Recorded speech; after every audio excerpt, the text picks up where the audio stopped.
Hello friends, कैसे हैं आप सब। आई होप आप सब अच्छे होंगे। मैं आपके लिए लेकर आई हूँ एक शॉर्ट ट्रिक, जिसमें लास्ट 2 वीडियोस में हम लोगों ने सीखा था नंबर ऑफ़ ट्राइंगल्स। जो भी हमें स्ट्रक्चर्स दिए होते थे उनमें नंबर ऑफ़ ट्राइंगल्स यानी त्रिभुजों की संख्या को फाइंड करते थे। और इसमें हम क्या करेंगे, स्क्वायर्स यानी वर्ग, जिसकी चारों भुजाएं बराबर होती हैं, 4 साइड्स आर इक्वल होती हैं। तो इनमें हम नंबर ऑफ़ स्क्वायर्स को फाइंड करेंगे। जैसे कि ये है स्ट्रक्चर, हमको थोड़ा सा इजी दिया हुआ है। इसमें हमें पता है एक ही वर्ग है और कोई दूसरा वर्ग नहीं है। तो इसमें वर्ग की संख्या कितनी है यानी स्क्वायर कितने हैं, एक है। इसीलिए हमने एक का वर्ग किया है यानी स्क्वायर किया है। एक का स्क्वायर कितना होता है, एक।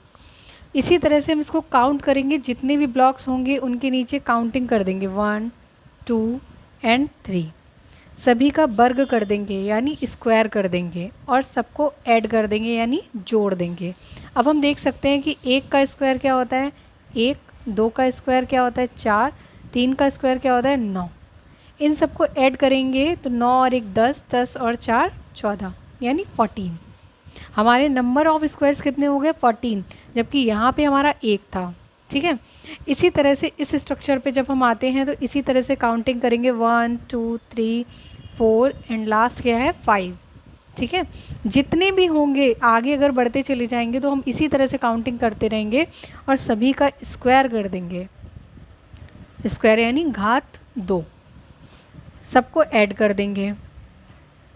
एक का स्क्वायर क्या होता है, एक। दो का स्क्वायर क्या होता है, 4। तीन का स्क्वायर क्या होता है, 9। चार का स्क्वायर क्या होता है, 16।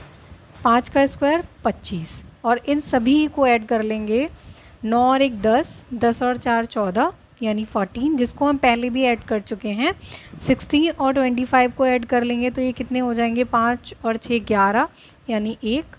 2 और 1 3 4 41 यानी 4 और 1 5, 4 और 1 5 यानी 55 नंबर ऑफ स्क्वायर्स यानी वर्गों की संख्या हमारे पास कितनी हो जाती है, 55। इसी तरह से इस क्वेश्चन को आपको सॉल्व करके बताना है कि इसका आंसर क्या होगा। कमेंट सेक्शन में इसका आंसर आपको ज़रूर बताना है। Find the number of squares in given figure. इस फिगर में कितने नंबर ऑफ स्क्वायर्स हैं यानी वर्गों की संख्या कितनी है। आई होप आपको समझ आया हो। कहीं भी आपको कुछ भी कोई भी प्रॉब्लम होती है, समझ नहीं आता है, तो प्लीज़ आप कमेंट सेक्शन में पूछ सकते हैं, या आपको कोई और टॉपिक पढ़ना है तो उसके रिगार्डिंग भी आप पूछ सकते हैं।